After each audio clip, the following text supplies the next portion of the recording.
Assalamualaikum warahmatullahi wabarakatuh. USM News kembali hadir menjumpai Anda. Berbagai informasi menarik akan kami sajikan untuk Anda selama 30 menit ke depan. Bersama saya Felix Abdullah dan berikut USM News selengkapnya.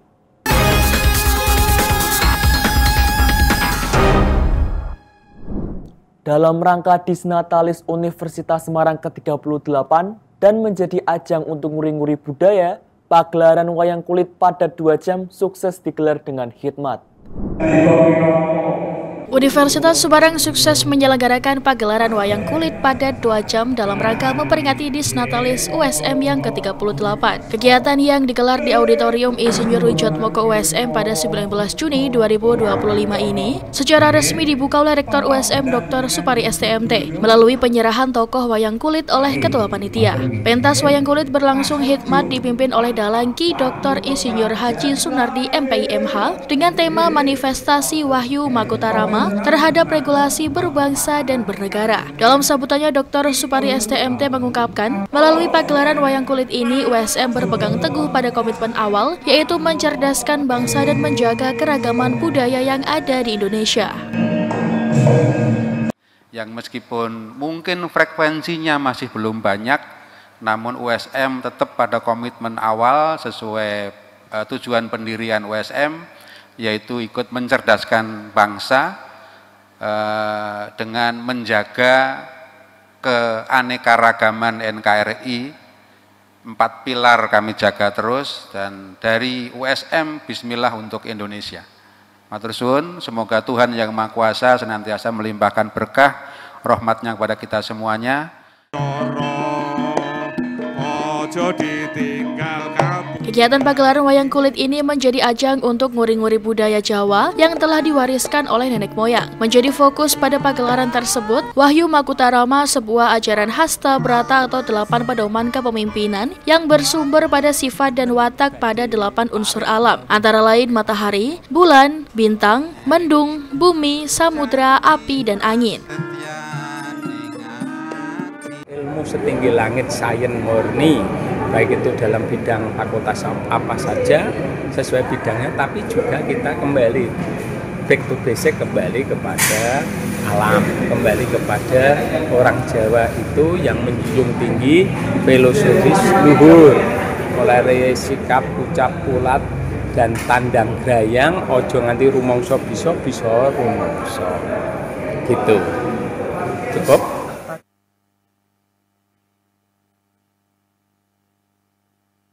Ki Dr. Insinyur Haji Sunardi MPIMH dalang pada pagelaran tersebut mengungkapkan rasa terima kasihnya pada USM karena memberikan ruang untuk nguri-nguri budaya bagi mahasiswanya.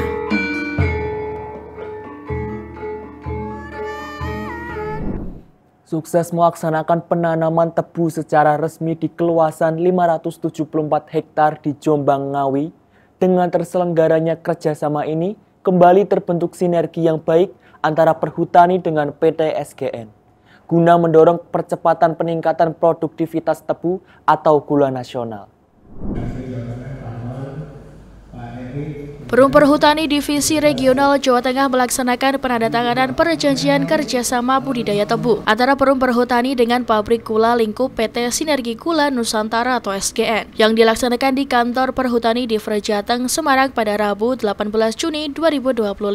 Sebanyak 5 PKS budidaya tebu ditandatangani Direktur Operasional Perum Perhutani dengan General Manager Pabrik Gula Sudono, Kepala Perhutani di Vrejateng dengan GMPG Seragi, GMPG Rendeng, GMPG Mojo, serta Kepala Perhutani di Vrejatim dengan GMPG Pagotan. Direktur Operasional Perum Perhutani Natalas Anis Harjanto mengungkapkan, kerjasama yang terjalin ini akan meningkatkan pengetahuan perhutani terhadap budidaya tebu yang benar, efisien, dan produktivitas yang tinggi.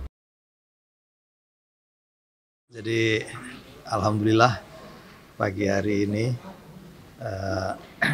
Perum Perhutani dengan PT SGN telah melakukan tanda tangan PKS atau perjanjian kerjasama untuk rencana tanaman tebu tahun 2025. Kami berharap bahwa antara Perum Perhutani dengan PT SGN, di mana Perum Perhutani di sini mempunyai lahan, sementara dari PT SGN punya keahlian menanam tebu, sehingga akan terjadi kolaborasi yang baik harapan kami antara perhutani dengan PT SGN dalam rangka untuk ketahanan pangan tebu, swasembada tebu. Pada tahun 2021, perhutani mulai menanam tebu secara resmi dengan keluasan 574 hektar di Jombang dan Ngawi, dengan 11 kesatuan pemangkuan hutan atau KPH yang terlibat. Direktur SDM dan Umum PT SGN Afan Safik menyampaikan, dengan terlaksananya kerjasama tersebut dapat mendorong percepatan dari peningkatan produktivitas tebu atau gula nasional. Ini satu sinergi yang sangat baik sekali, di mana kita bisa menjamin pasokan tebu buat pabrik gulanya PT SGN, dan PT Perhutani juga akan bisa kita lakukan pendampingan lah untuk sama-sama bisa melakukan pengembangan lahan tebu di area-area yang berpotensi untuk pengembangan tebu ini. Saya kira dengan kerjasama ini tentunya bisa mendorong percepatan dari peningkatan produktivitas tebu ataupun gula. Kerjasama yang sudah dijajaki sejak tahun 2023 ini telah melalui berbagai protokol seperti survei kelayakan lahan yang dilanjutkan dengan pembukaan lahan dan penanaman tebu. Tahap awal akan berfokus pada 500 hektar terlebih dahulu, dilanjutkan pengembangan potensi lahan yang sesuai untuk pengembangan tebu. Bagi Anda yang tengah melintas di Kabupaten Kudus, Jawa Tengah, kuliner satu ini bisa Anda coba, yakni pindang serani ikan barakuda. Berbeda dari pindang serani pada umumnya, sajian berkuah kaya akan rempah ini menggunakan ikan barakuda serta dimasak secara dadakan. Tak hanya dikenal akan wisata religi, Kabupaten Kudus ternyata kaya akan kuliner yang menggugah selera serta bisa Anda coba. Salah satunya pindang serani ikan barakuda yang cocok sebagai santap siang. Perpaduan ikan laut dengan kuah bening segar kaya akan rempah dijamin bakal membuat ketagihan penikmatnya. Dimasak secara dadakan saat ada pesanan dengan bahan utama ikan barakuda yang masih segar dan beraneka bumbu rempah-rempah seperti bawang merah, bawang putih, kunyit, jahe, serai, daun salam, dan daun jeruk yang diulek halus langsung direbus bersama ikan. Ketika kuah sudah mendidih, masukkan daun kemangi dan potongan tomat, menambah sensasi pindang serani semakin nikmat. Sutrisno, salah satu pelanggan, mengatakan rasa kuah pindang serani yang segar membuat sangat cocok jadi rekomendasi makan siang. Ia mengaku baru pertama kali menikmati pindang serani dari ikan laut, biasanya ikan nila maupun gurame. Kuliner pindang serani identik khas masakan daerah pesisir seperti Jepara, namun dengan diubah menggunakan ikan laut yakni ikan barakuda menjadi pembeda dan semakin banyak digemari pelanggan di kawasan Pegunungan Muria, Kudus, Jawa Tengah. Pemilik warung makan Dapur Gentong, Anif Farizi, mengaku sengaja menyajikan secara dadakan agar para pelanggan dapat menikmati segarnya sajian ikan barakuda yang dimasak pindang serani semakin nikmat. Gimana Pak perpaduan dengan kuliner ikan berkuah seperti ini, gimana menurutnya? Kalau aku baru pertama ini yang pindang serani ikan ini barakuda gitu. Tapi kan biasanya nila, terus kakap, ini baru nyoba. Cocok ya Pak? Cocok. Tak perlu merogoh kocek terlalu dalam, satu porsi pindang serani ikan barakuda hanya Rp12.000. Bagi yang datang ramai-ramai bisa pesan porsi jumbo. Pindang serani ikan barakuda bisa dijumpai di warung Dapur Gentong yang berada di gerai kuliner lapangan Desa Gondosari, Kecamatan Kebok, Kudus.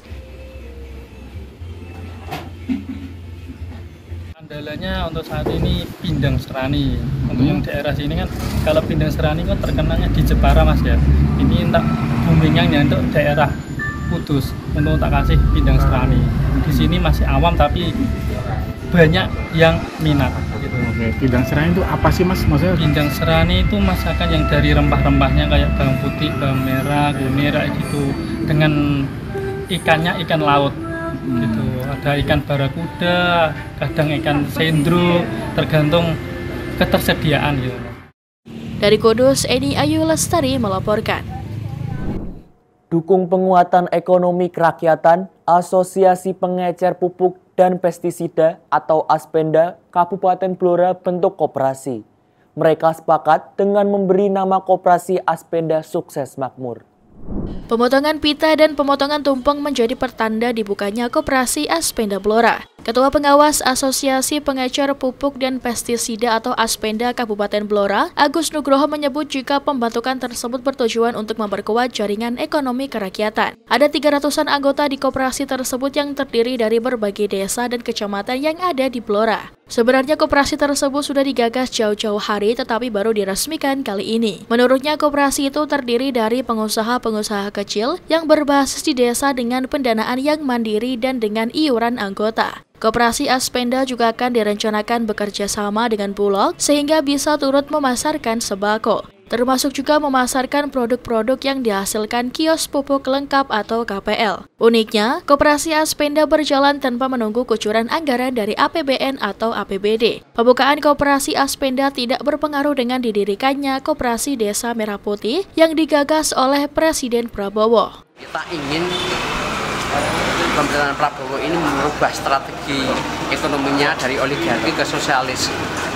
Hanya orang-orang kecil itu terbagi lah ekonominya, jangan dikuasai oleh orang-orang tertentu saja. Jadi intinya semacam itu yang kami inginkan dari Koperasi Aspenda Sukses Makmur ini. Bupati Blora Arif Rohman, pembentukan Koperasi Aspenda itu salah satu bentuk dukungan kepada petani dalam pengembangan pertanian di Blora. Pemerintah mendukung Koperasi Aspenda ini yang mana bisa berkontribusi pada pengembangan di bidang pertanian. Ini adalah salah satu bentuk dari dukungan Aspenda untuk mengembangkan koperasi. Tentunya kita dari pemerintah juga mendukung keberadaan koperasi ini yang mana nanti bisa memberikan kontribusi untuk pengembangan pertanian yang ada di Kabupaten Blora. Sebanyak 9,58% warga Jawa Tengah hidup di garis kemiskinan, dengan rincian 3,2% kategori sangat miskin dan 6,56% di kategori miskin. Berdasarkan data Badan Pusat Statistik atau BPS Provinsi Jawa Tengah, jumlah warga Jawa Tengah yang hidup di bawah garis kemiskinan ini cukup besar, yaitu sekitar 3,6 juta jiwa dari total penduduk Jawa Tengah sebanyak 38,23 juta jiwa. Garis kemiskinan di Jawa Tengah mengalami peningkatan sebesar 2,78% pada September 2024, yaitu menjadi Rp521.093 per kapita per bulan.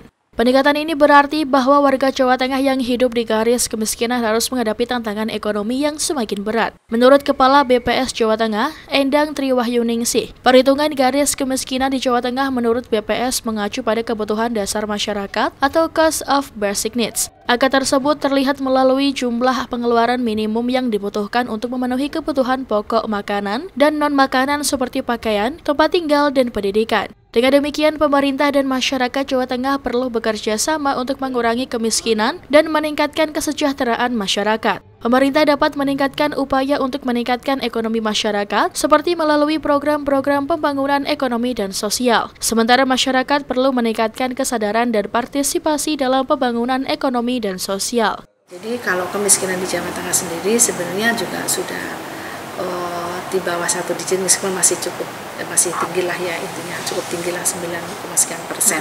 Seperti itu ya. Harapan kita kalau ya secara normatif memang kalau pengangguran itu bisa tapi tidak mutlak, itu bisa mempengaruhi ke kemiskinannya, bisa tapi bisa juga tidak gitu. Ya tentu tetap berupaya, namanya pemerintah provinsi itu maupun pemerintah daerah pastinya ke sana. Nah itu butuh kolaborasi yang baik antara provinsi dengan Pemda kabupaten kota. Hana Nurifa melaporkan dari Kota Semarang, Jawa Tengah. Fresh Flower menjadi kegemaran baru-baru ini di kalangan anak muda. Bukan hanya menjadi bentuk simbolis dalam sebuah perayaan, kini Fresh Flower lahir sebagai barang koleksi yang cantik untuk dimiliki. Di tengah perkembangan tren gaya hidup dan estetika, bunga segar atau fresh flower kini tak hanya identik dengan momen spesial. Anak muda mulai menjadikan bunga sebagai bagian dari ekspresi diri dan hadiah harian.